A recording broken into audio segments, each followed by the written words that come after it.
Wewe kuja hivi. Kuna kitu nataka nikuulize. Ni aje? Kwani mnafanya na Safaricom? Mbona? Juu umenipamba. Sasa si twende kwetu tutarudi sasa. Fanya nini? Twende tu watu tafanya kitu mbaya, twende tutarudi sasa. Sasa saa ngapi? Na 28. Tunarudi hata na 29 na 5 seconds. Twende sasa. Au tutanifanyia kitu mbaya? Tutalala tu, tusitakufanyia kitu mbaya. Twende. Aujourd'hui aussi c'est un autre jour.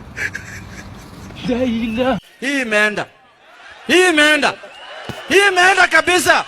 Hii imeenda.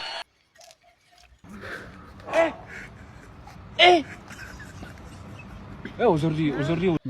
Niko na ukedi. Silete ndugu zako, baba yako na kazi zako wote ni wapi?